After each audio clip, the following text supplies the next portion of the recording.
Hola, soy la doctora Jessica Valencia y ahora estoy con mi amigo Job Santamaría, que es neumólogo pediatra.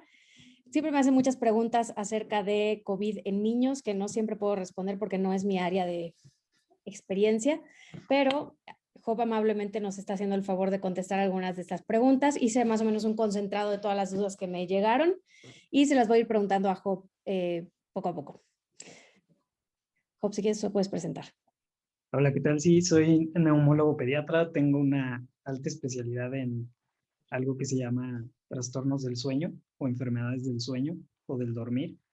Y pues sí, más que nada esto es para resolver dudas de algunos de los papás que nos escribieron y nos hicieron favor de preguntarnos cosas que pues tienen en mente y que muchas veces no han podido resolver o que las redes sociales o que el WhatsApp y todo eso no ayudan para nada en dar la información correcta. Entonces, si bien esto no es completa una clase ni nada, es un poco para resolver más que nada dudas.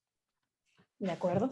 Pues la primera pregunta, que engloba varias cosas, ¿verdad? Pero es como cuáles Sí. serían las características de la enfermedad de niños, si el tiempo de incubación es diferente que en los adultos, cómo podríamos diferenciar la enfermedad de otras gripas, si todos los niños pueden contagiarse o algunos niños más que otros y cuáles serían síntomas inusuales que se puedan dar en niños. Digo, todo esto referente a comparado con adultos.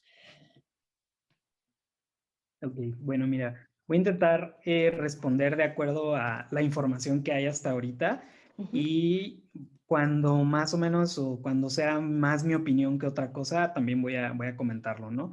Se sabe hasta ahorita que los niños se enferman también, o sea, no es una enfermedad exclusiva de los adultos, también los niños se pueden enfermar.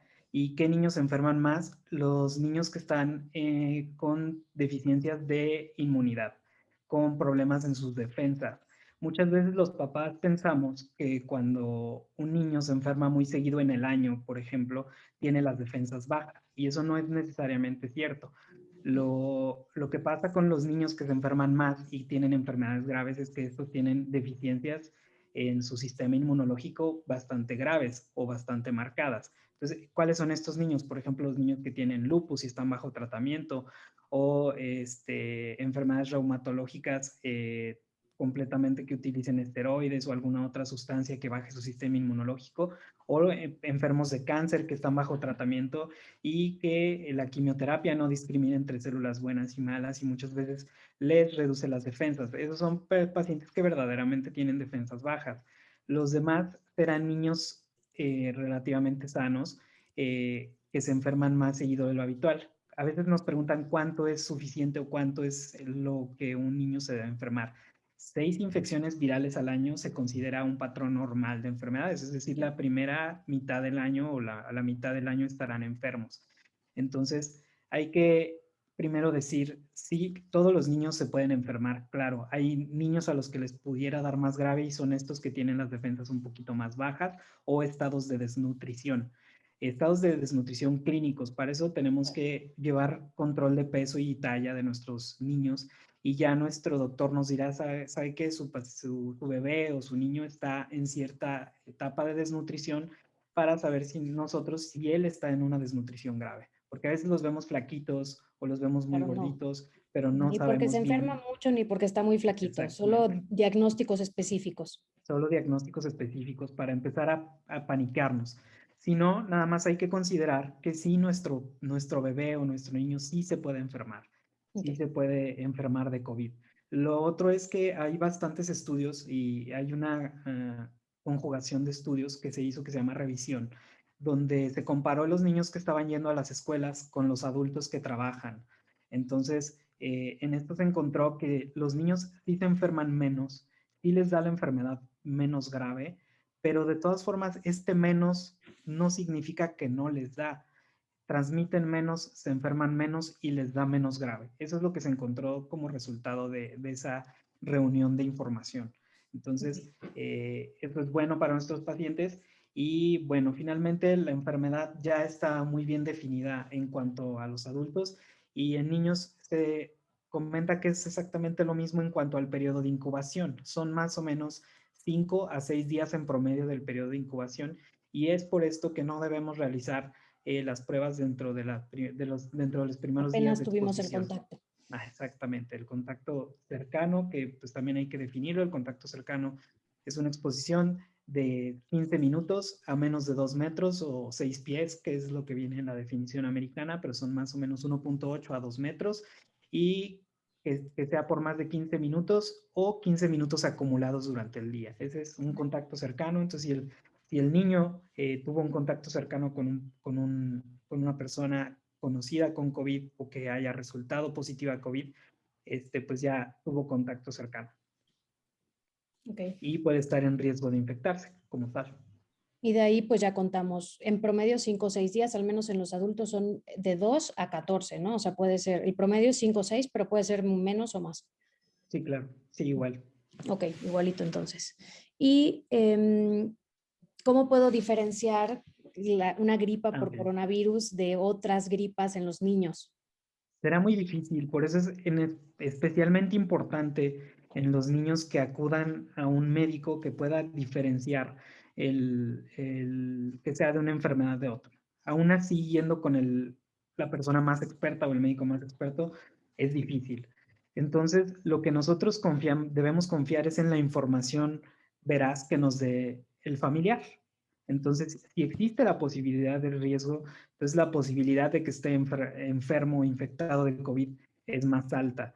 Y por lo tanto, pues ya nosotros designaremos que se haga una Cesarlos o prueba tomarlo o como caso incluso asumir que sospechoso. ya es un Ajá. caso positivo, y porque hay 3 definiciones como en base a estudios de laboratorio, ya sea por PCR, por pruebas de antígeno o por contacto con síntomas. Entonces, si el paciente, que obviamente si se llevó al médico es por algo, tiene síntomas y aparte tuvo el contacto cercano, incluso en esos momentos ya se puede asumir que el paciente Que pudiera tiene estar COVID. infectado, y que llevará un aislamiento, si se determina que se requiere. Ok, de Y de acuerdo. Y, los, ajá, dime, de los síntomas raros ajá, era eso, lo otro, ¿no? sí. Pues las manifestaciones neurológicas en los niños son menos frecuentes, pero suceden. Entonces, como crisis convulsivas, alteraciones del estado de alerta. Las otras cosas raras que será difícil reconocer son problemas del corazón. Hay disfunción de los músculos del corazón o del músculo que es el corazón, y esto puede traer alteraciones que no son fáciles de ver, como desvanecimientos, como alteraciones en el estado de conciencia nuevamente. Todo eso son cosas raras que casi no vemos en niños. También se puede presentar, y esto vamos a hablar creo más tarde del PIMS, pero puede dar manifestaciones cutáneas raras, y los niños son muy susceptibles a presentar lesiones en la piel, tipo rash, erupciones, granitos. Todo esto puede ser en niños una manifestación de COVID. Ok, pero La otra básicamente pues, se parecen las enfermedades se virales, parece ¿no? Te puede mucho. dar diarreíta, gripa, irritabilidad, fiebre. Y en los En adultos ocasiones puede está ser bien casi imposible. padre, que nos puede decir, no puedo oler, ya no me sabe la comida. Y Claro. en los niños es mucho más difícil que ellos entiendan o que te expresen ese tipo de cosas Entonces nos tenemos que basar mucho en información como en circundante la de quién es más información de de la los papás. casa Claro. y qué han hecho y sospechar mucho, ¿no? Sí, y no minimizar las Claro. exposiciones ni nuestras conductas. Los papás deben ser muy sinceros con el médico que está Ujú. intentando reconocer algo en sus hijos sobre si tuvieron una exposición de riesgo o una conducta de riesgo que pudiera llevar al diagnóstico, y esto nos va a ayudar más en la rapidez que podamos intervenir si algo malo pudiera pasar en ese paciente o Ok, en ese niño. de acuerdo. Ahora, la siguiente pregunta va relacionada con las pruebas, que ya hablamos un poquito de cuando hubo un contacto, no hacer la prueba enseguida, ¿verdad? Pero Sí. en general en los niños, ¿qué tanto se recomienda hacerles pruebas de las de antígeno, PCR, dado que pues obviamente hay bebecitos que su nariz está pequeña? Y qué tan confiables son los resultados. Si en los adultos no es 100%, pues no sabría decirte exactamente cuánto es en los niños, pero si tú tienes alguna idea. Y eh, pues ahí va así como una pregunta que yo te hago relacionada con cosas que me preguntan mucho mis pacientes, que es, los papás tienen COVID, un hermano grande tiene COVID y hay un bebé de 2 meses que la prueba es negativa. Algunos médicos me ha tocado que recomienden que se lo lleven a casa de los abuelitos, etcétera. En mi experiencia personal es la peor idea porque contagias al resto de la familia. Aunque la prueba sea negativa o aunque aún no tenga síntomas, yo lo que suelo recomendar es que se aíslen juntos, porque lo más probable es que ya esté contagiado y sea asintomático o que en los siguientes días vaya a empezar con síntomas. Pero en general, o sea, eh, ¿cuándo le haces prueba a un bebé o cuándo mejor por contactos asumes que está en incubación o algo? Bueno, ok. En el caso ese que planteaste, que es muy frecuente o fue muy frecuente cuando estaba como la Sigue pandemia siendo. en uno de los picos y en los que va aumentando ahorita, Sí. si tenemos familiares o personas ya confirmadas en la familia que tienen COVID, no hay que entrar en pánico y empezar a dispersar a los demás. Entonces, hay que mantener en casa a los que ya tuvieron exposición cercana, que seguramente ya fue, en casa, intentar aislarse dentro de sus propias habitaciones y mantener sana distancia, limpieza e intentar mantener las ventanas abiertas o que exista buena circulación del aire. Entonces, eso es lo primero, no empezar a regar niños y a dispersar eh, personas en otras casas y en otros ambientes. Entonces, eso es importante, sobre todo para la confianza de los niños, el que se mantengan cerca de los papás, Claro. porque ellos no entienden muy bien lo de la separación y el aislamiento. Entonces, es importante que se mantengan cercanos. En los ejemplos más drásticos, que son los recién nacidos de mamás que acaban obviamente, tener al bebé, pero que recientemente también tuvieron un diagnóstico de COVID, se, se le pregunta a la mamá qué quiere hacer. O sea, es importante mantener esa comunicación con los papás y ver qué es lo que ellos desean hacer. En ellos se recomienda que continúe la lactancia y que continúe el acercamiento a la mamá, porque se han encontrado muchos más beneficios en esto que problemas. Y esto ya nos lleva a las pruebas. Entonces, las pruebas se pueden aplicar desde recién nacidos. A los recién nacidos incluso se les toma de nariz y faringe. Los resultados son muy parecidos a los adultos. La sensibilidad es mayor si se toma más directo de la vía aérea inferior por un procedimiento, ya sea que esté intubado con un tubito ayudándole a respirar y conectado a una máquina, es Serían más o menos casos lo mismo. graves. Aumenta la sensibilidad y la toma es mejor. Y por eso se usa que se tomen dos muestras, una de orofaringe y una de nasofaringe. Entonces, lo único que hay que considerar en los niños es que menores de 2 años se recomienda que solo se introduzca 1 centímetro la sondita. En mayores de 2 años, de 2 hasta 6 años, 1,5. Mayores de 6 años ya sería hasta 2 centímetros. Y ya mayores de 12 años, 2 a 3 centímetros se puede introducir la sonda. Pero sí se puede muestrear a los pacientes. Incluso el énfasis que yo creo que va a ser lo que terminemos haciendo, es que muchos de nosotros tengamos pruebas en casa de antígeno rápido. Entonces, esa va a ser una costumbre que se va a tener, sobre todo más a futuro, yo creo, porque ya se está recomendando en la CDC, que es la agencia pues, más famosa de control de enfermedades infecciosas, que se compren en farmacia las pruebas rápidas, pero se sigan al pie de la letra las instrucciones del fabricante. Entonces, también eso es otra cosa que hay que tomar en cuenta. Si las pruebas las realizamos nosotros en casa, porque ya también hay distribución en México de ese tipo de pruebas, si las usamos en casa hay que vigilar mucho la conservación de todos los elementos que vienen en la cajita, cómo se deben conservar, cómo se deben utilizar y pues seguir al pie de la letra las instrucciones para que la prueba sea lo más veraz posible. Y algo que también pasa mucho es, bueno, no sé si te pasa, es que me preguntan que quieren salir o ir a algún lado y se están haciendo pruebas ellos personalmente. Entonces a veces salen positivas y se hacen pruebas hasta que sale una negativa. No, al Entonces, revés. digo, no, O sí, sea, sí, sale lo hace la positiva. gente, pero la interpretación debería ser al revés. Con una que salga No, positiva, pues ya está. exacto, con esa ya, Sí, o sea, no hay porque falsos positivos. las pruebas son mucho más, se inclinan muchísimo más a que sea un falso negativo, a que sea un Exacto. falso Sí, sí. positivo.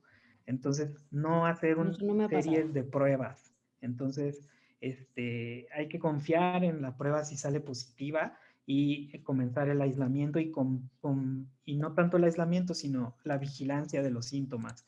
Si no caemos en la confianza y nos puede agarrar pues el pico de la enfermedad o la parte más grave de la enfermedad y que estemos en la playa o de vacaciones sin un Claro, acceso, sin familiares, sin gente de confianza, pues.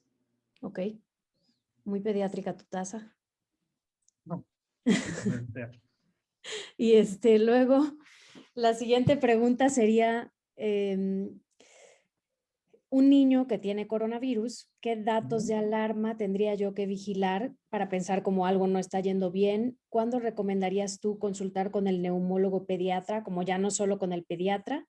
Y en un cuadro complicado, ¿qué complicaciones podríamos tener? Y luego entonces, ¿qué secuelas podemos ver? Ok. Entre más chiquito sea el niño, es muchísimo más probable que tenga una enfermedad grave. ¿Cuánto estoy hablando de mucho? Es menores de un año tienen una tasa de complicación del 10%. Es decir, uno de cada 10 niños que tienen menos de un año pudieran estar enfermos graves. Entonces, es en los que hay que estar poniendo más atención. Después de esto, de 1 a 5 años baja más o menos al 7% y después de eso va disminuyendo hasta la adolescencia, donde pues ya es casi del 4%, 3% de tasa de complicación o de tener la enfermedad grave. Entonces, sí los niños se pueden contagiar, eso es definitivo, pero no a todos les va a dar grave. Por Mm, eso, o a la mayoría no le va a dar grave. Entonces, por eso a los adultos es a los que se está priorizando en la vacunación. Entonces, ya una vez que nosotros reconocemos que nuestro bebé pudiera tener un riesgo por la edad, también hay que identificar otro tipo de enfermedades. Enfermedades respiratorias, nuestra EPOC o nuestra enfermedad así como más clásica que se parece al EPOC sería la displasia broncopulmonar. Que si el paciente es chiquito y además tiene una enfermedad pulmonar, pues lo hace más propenso a tener una infección que tenga o llegue a desarrollar síntomas de enfermedad grave. Entonces, ¿cuáles son síntomas de enfermedad grave? Fiebre que no se quite o fiebre que dure más de 3 días. Eh, Problemas con la respiración, es decir, que coma y se canse, que camine y se canse, que comúnmente le llamamos disnea. Entonces hay que ver qué está haciendo nuestro bebé o nuestro niño que se está agotando. Entre más chiquitos, pues es más difícil, pero la alimentación es un dato claro.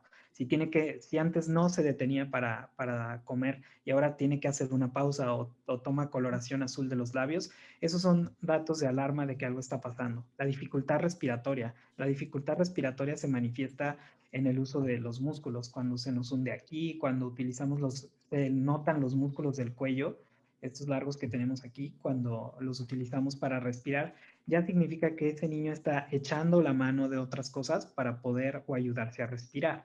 Y ya son muy comunes los oxímetros, entonces si dependiendo de dónde estemos, si baja de 95% un niño y mucho más si baja de 92%, pues ya tenemos que estar empezando a pensar que nuestro niño requiere más ayuda. Este, yo recomiendo siempre pediatras cuando quieran acudir a algún lado, siempre un pediatra para tratar un niño. Hay muchos médicos en farmacia que pudieran ser muy buenos, pero la experiencia con los niños la tenemos más los pediatras, obviamente. Entonces, hemos visto muchos niños y nosotros podemos reconocer esas manifestaciones claro. muchísimo más rápido y empezar a ayudarlo o incluso sugerir una hospitalización para tratar o vigilar al paciente en lugar de mandarlo a casa.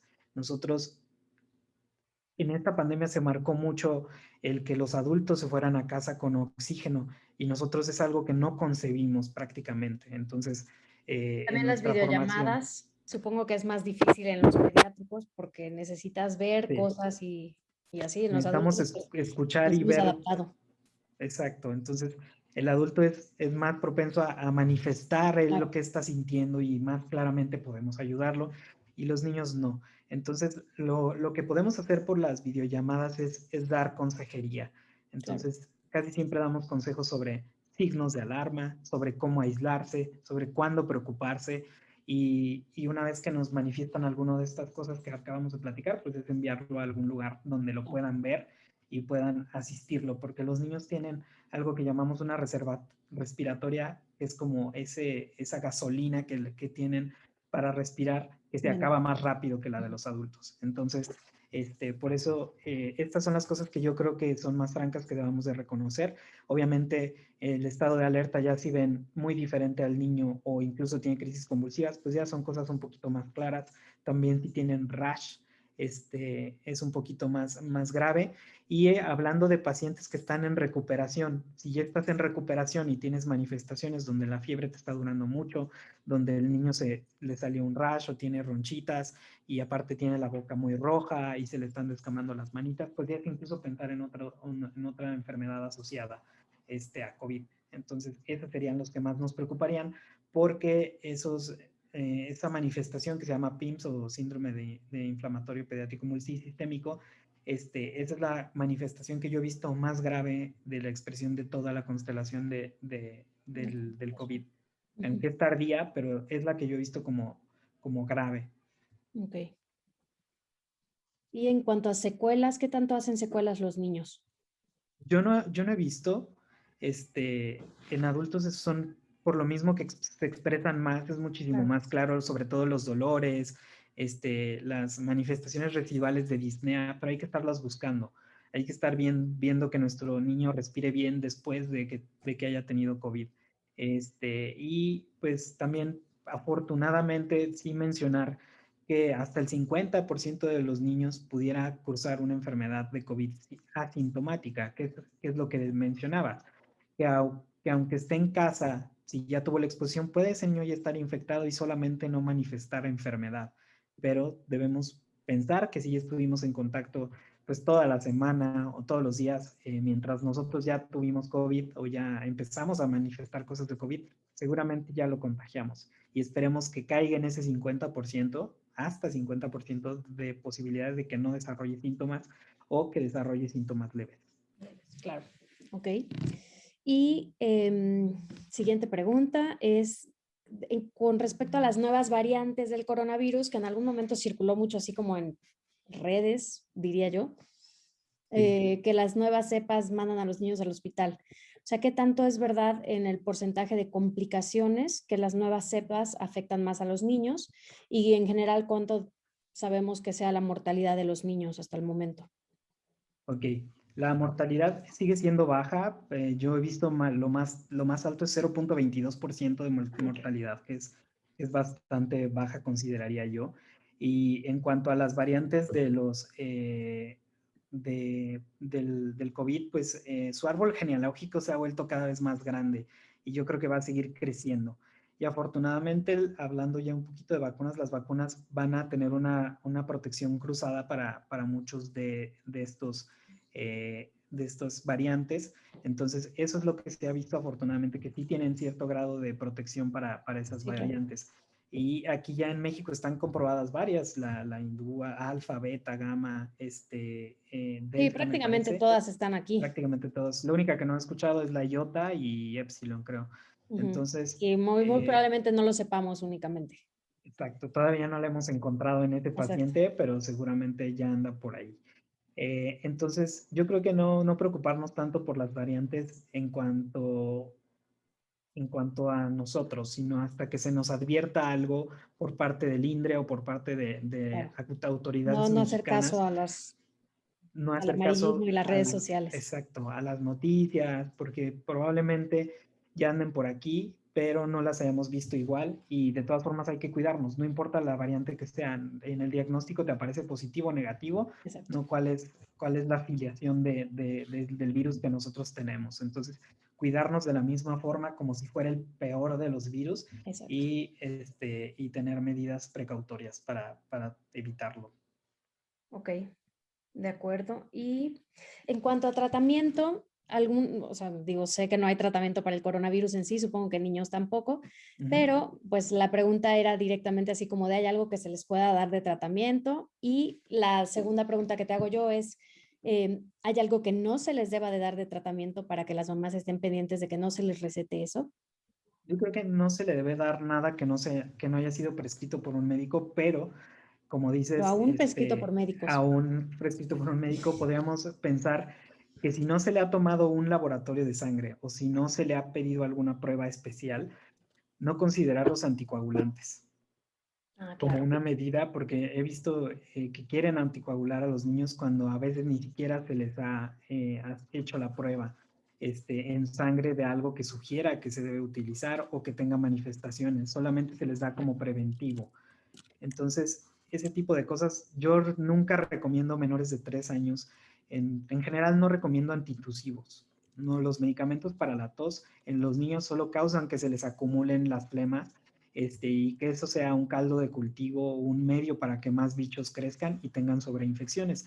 En la influenza ya tenemos que hasta un 70% de los pacientes se puede adquirir una bacteria además de la influenza. Entonces, pudiera ser parecido en influenza que los haga susceptibles a tener una bacteria. Entonces, si Ok. nosotros aumentamos la posibilidad de que cualquier bicho viva entre el moquito, pues podemos causar sobreinfecciones. Entonces, yo no recomiendo antitusivos en menores de 3 años, pues están completamente contraindicados. No hay nadie de los neumólogos que yo conozco que los recomiende, a menos que sea supervisado y no.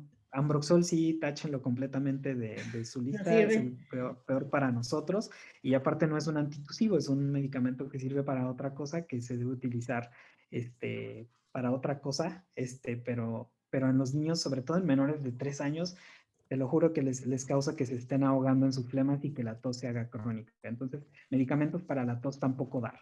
Ya otros medicamentos como vitaminas, y otros inmunoestimulantes, pues pudieran platicar por qué se los está dando y qué es el beneficio que se va a obtener.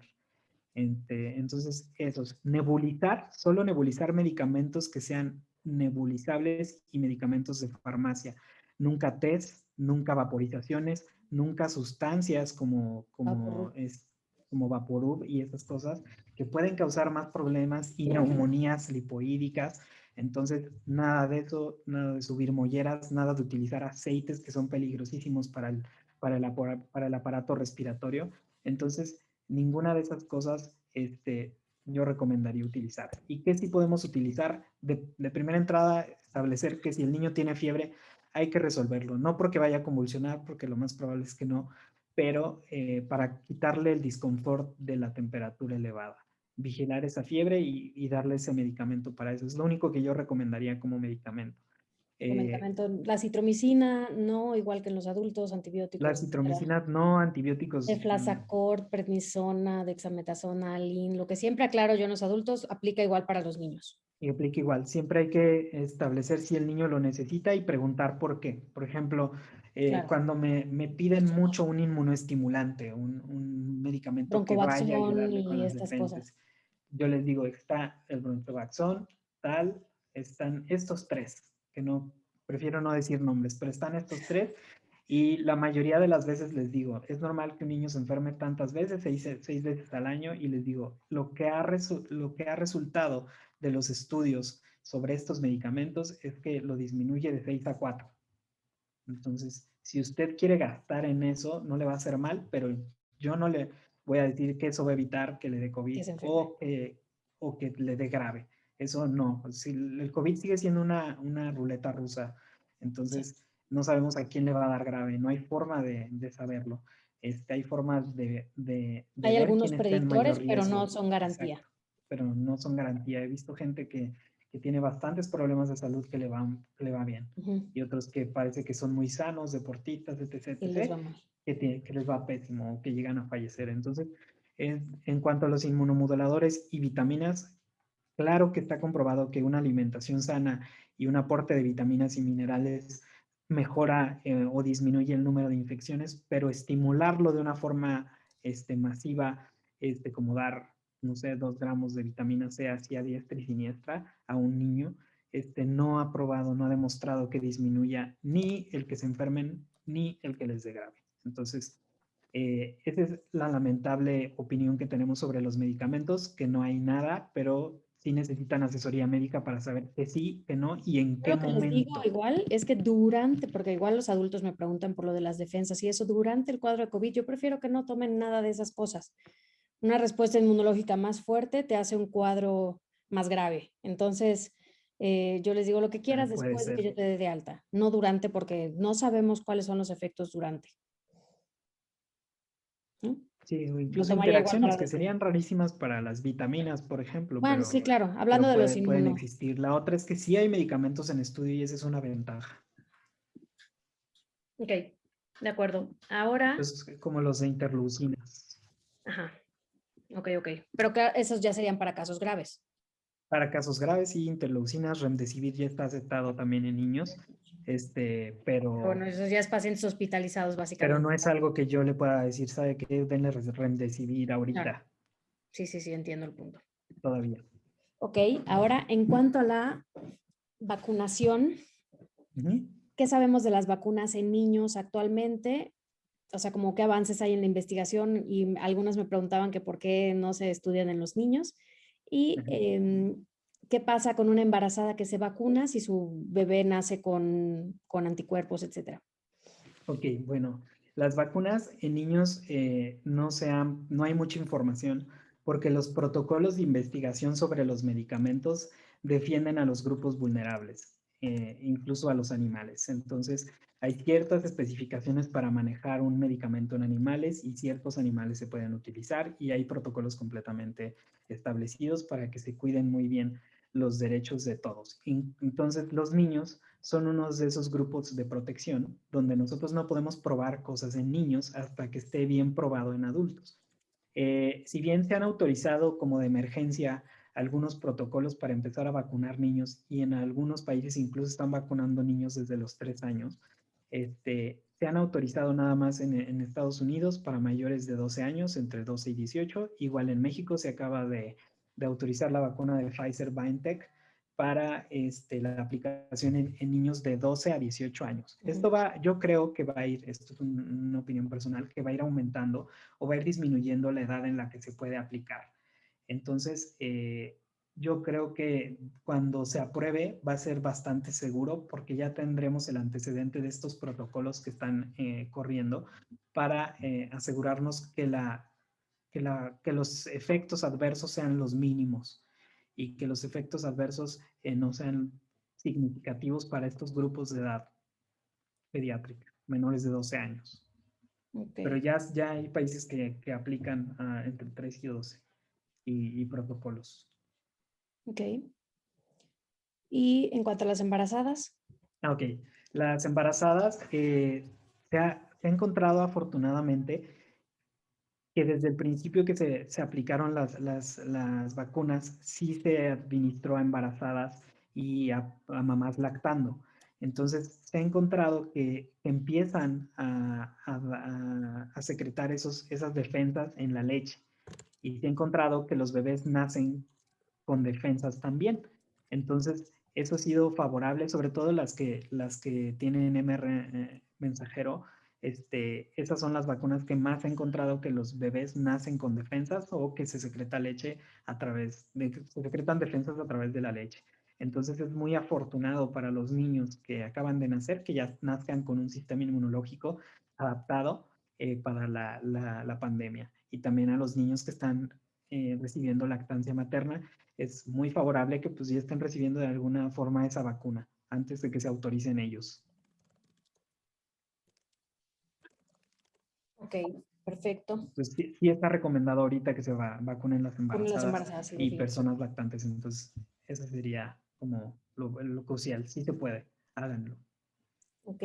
Y por último, en cuanto a medidas de prevención, a partir de qué edad pueden usar el cubrebocas, si hay desventajas de que lo usen, o sea, si hay como complicaciones porque lo usen demasiado tiempo, recomendaciones en cuanto a cambio de ropa, baño antes y después de regresar a casa, el regreso a clase, si tienes algún comentario, que bueno, ahorita se va a postergar obviamente, pero en ese momento, cuando hicimos las preguntas todavía no había salido esa noticia y fue así como una duda de qué hacer.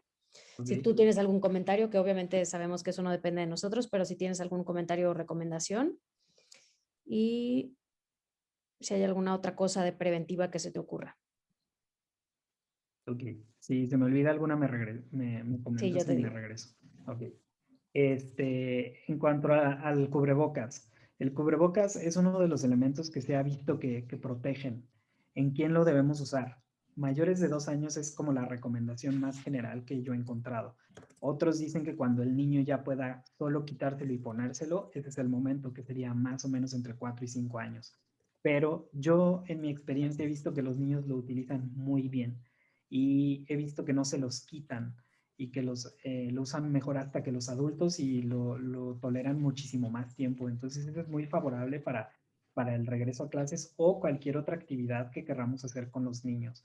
Ellos se está viendo que sí tienen ese apego por las medidas de protección de barrera, como es el cubrebocas.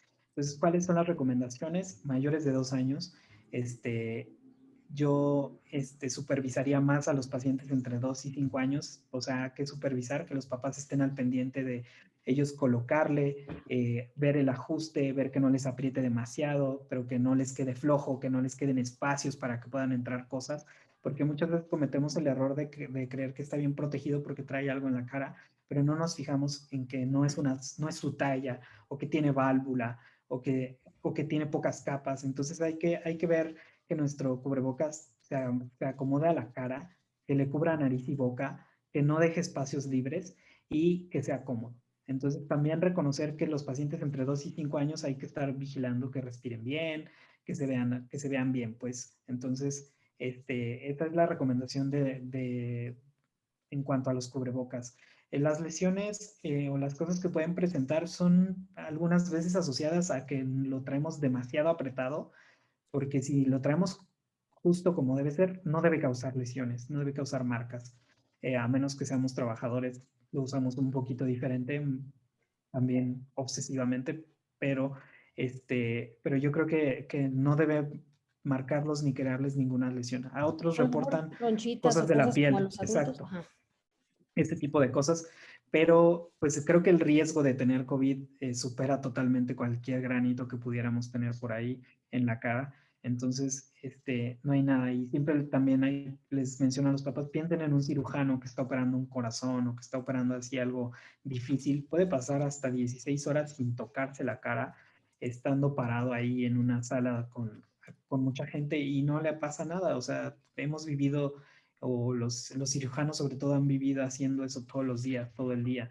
Entonces, pues son el ejemplo claro de que nada les va a pasar con el cubrebocas. Entonces, ahora las medidas de las escuelas. El regreso a las clases, yo creo que se postergó demasiado. Esto en cuanto a las revisiones que te menciono. Tienen brotes como los trabajos que son presenciales, como nosotros en los hospitales tenemos brotes, y las personas, no sé, de las otras, ¿cómo se llaman? Actividades esenciales, que siguieron trabajando, siguieron teniendo brotes, siguieron teniendo gente que se enfermaba, a pesar de que el resto de nosotros estaba en cuarentena. Entonces, así va a pasar con los niños cuando regresen. Se ha visto que sí se presentan brotes que no son significativos, que no son extremistas o que no son demasiado graves, pero sí se presentan. Entonces, eso es lo que podemos obtener de la experiencia de países que nunca detuvieron las clases o que empezaron tempranamente las clases. Yo creo que sí se debe regresar a un ambiente en el cual el niño se pueda desarrollar socialmente, que pueda ser estimulado de manera presencial con con las clases, y yo creo que sí se debe regresar a clases. Pero ¿qué es lo que debemos estar pendientes? Que las escuelas a donde estamos llevando a nuestros niños tengan protocolos de dos cosas. Una es el protocolo de detección, que sí es importante, y el protocolo de protección, entonces, o de prevención. Entonces, el protocolo de prevención me parece importantísimo, y el protocolo de prevención hay que establecerlo muy bien. Yo he visto que ahorita las guarderías tienen un personal de salud, una enfermera o alguien que esté encargado de revisar al niño de pe a pa y estar viendo que ese niño no tenga síntomas. Pero eso es riesgoso. Si tú, un adulto, que es el que más transmite, lo pones a revisar absolutamente todos los niños, entonces, y eventualmente se topa con el niño que sí está enfermo y él se contagia y después él revisa a todos esos niños, pues se vuelve como más problemático. Entonces, yo creo que los que deben estar más involucrados con la prevención son los papás. Los papás son los que deben estar preocupados de que si su niño está enfermo, no lo voy a llevar a clases, no lo voy a llevar a la escuela, no lo voy a exponer a que se enferme de otra cosa o que enferme a los demás de eso que está teniendo. Entonces, la CDC tiene una lista como que serán como checkpoints, donde el papá establece desde casa, voy a llevar a mi hijo a la escuela o no. Tengo que tener los números de la persona a la que me voy a comunicar si mi hijo no va a ir a la escuela y explicarle por qué. Tengo que tener los números de cuál es el médico que voy a revisar o cuál es la prueba que le voy a hacer, pero preferentemente revisar al niño para ver si le sugieren que se haga una prueba. Entonces, eso es lo que yo recomendaría principalmente, es que los papás se tienen que involucrar de manera sincera para proteger a su niño y a los demás niños que vayan a empezar a ir a clases. Después de esto, dentro de las cosas de prevención, pues lo más recomendado es sana distancia, que las escuelas se comprometan a que la distancia entre los alumnos sea la adecuada, que tengan espacios donde esté circulando el aire adecuadamente o medidas para ver que no se esté logrando como la medición de CO2, que podría ser un indirecto de cuántos niños están ahí y si eso es bueno o no, o si nuestro ambiente es permisible para que se desarrollen enfermedades. Y la otra es desarrollar ambientes en el que, por ejemplo, se pueda convivir sin dejar de perderse eso. Por ejemplo, el recreo, el lunch, es algo que nos preocupa mucho. Si se pueden establecer mesas donde desayunen, donde tengan sus actividades, pero con sana distancia, eso podría ser mejor para los niños. Lo otro es la educación de los niños para esto. Hay que educar muy bien a los niños en el uso de cubrebocas, revisar que en la mochila lleven otro cubrebocas, establecer con el niño y educarlo a que no se comparten cosas, no se comparten cubrebocas, no se comparten útiles y que lleve su propia agua, que lleve sus propios alimentos y educarlos para que ellos se laven las manos antes y después de comer, antes y después de tocarse la cara o acomodarse el cubrebocas, antes y después de hacer ciertas actividades como jugar.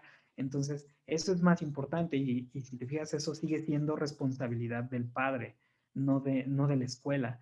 La escuela va a tener un adulto que va a estar supervisando que se cumplan todas las medidas, pero los niños ya deben ir desde casa un poquito ambientados para esto. El uso de cubrebocas es más sencillo. Yo he visto mucho éxito en el uso de cubrebocas, pero podemos pintarle a su superhéroe favorito un cubrebocas, ponerle a su peluche un cubrebocas, decirle cómo se use, ensayar en casa, lavado de manos de todos. Voy a comer, vamos a lavarnos las manos. Ya terminamos de comer, vamos a lavarnos las manos para que se conviertan en hábitos, para que se conviertan en hábitos buenos y que ellos los puedan llevar a todos lados y como los llevan a todos lados, están protegidos en todos lados. Entonces, eso es lo principal, las medidas de prevención que ya las platicamos, cubrebocas, distancia, ventilación y vacunación en caso de los maestros. La limpieza debe ser normal, estamos exagerando en la limpieza, están rociando a los niños con desinfectantes y eso va a tener más problemas para los que tengan dermatitis atópica o va a generar problemas en los pacientes que sean asmáticos y sean bien sensibles a lo que se les esté rociando. Entonces, la limpieza normal es agua, jabón, cloro, o sea, cosas más sencillas y sobre la superficie.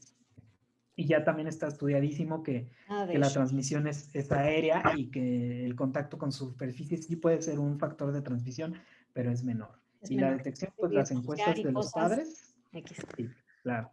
Y en la detección, las encuestas de los padres, el reconocer en nuestro niño que nosotros lo conocemos más, si tiene algo anormal y que deba ir a la escuela o a revisión por un médico.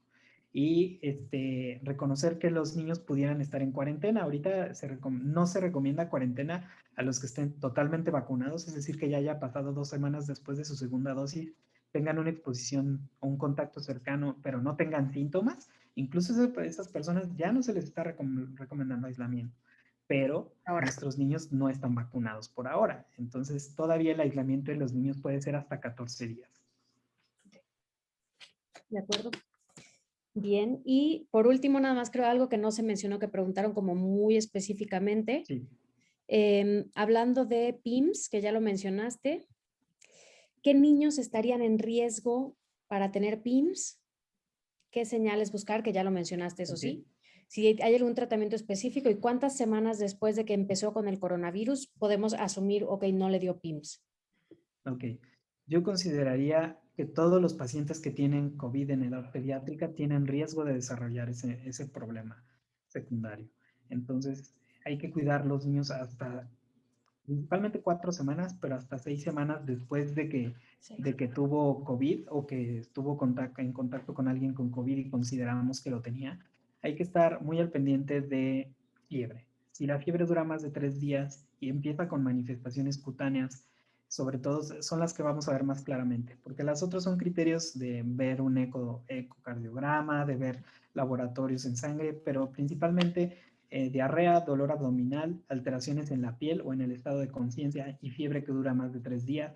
Después de que tuvo un cuadro conocido de COVID, hay que llevar al pediatra para ver si y preguntar directamente, yo creo, si no pudiera tener PIMS. Ok. Manifestaciones que vemos muy parecidas a otra enfermedad que se llama Kawasaki, enrojecimiento de los labios que se empiezan a quebrar, enrojecimiento de los ojos, descamación de las palmas y un rash como generalizado, como manchitas o punteo rojo. Esas son las manifestaciones como más claras. Y yo diría 6 semanas. 6 semanas. Ok, perfecto. Y pues creo que son todas las preguntas. La verdad es que traté de cubrirlas todas más o menos. Si alguien, les voy a dejar aquí los datos de redes sociales y de contacto de Hub, y si en algún momento alguien tiene una pregunta específica, la puede hacer conmigo y yo se las mando, o con él directamente.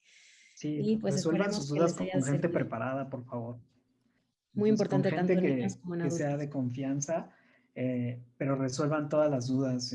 Entonces, la doctora Jessica y yo voy a poner ahí mis contactos y si resuelvo cualquier duda, yo prefiero tardarme un rato en el Face o tardarme un rato en el WhatsApp, pero dar información que sea más veraz a que estén pensando cosas muy extrañas, porque el WhatsApp tiene información muy extraña. Sí, exactamente. Que Y a no veces, sabemos de aunque dónde suene sale y raro, que lo se toman como vuelve así verdad. viral. Sí, exacto, se vuelve viral algo bastante bizarro, que no entiendo cómo se sigue esa información, pero bueno, para eso estamos y con mucho gusto los ayudamos y les echamos la mano, aunque sea a distancia. Un consejo yo creo que no se le niega a nadie. Ok, perfecto. Muchísimas gracias, Job. Y pues ahorita subo tus datos. Gracias. Bye.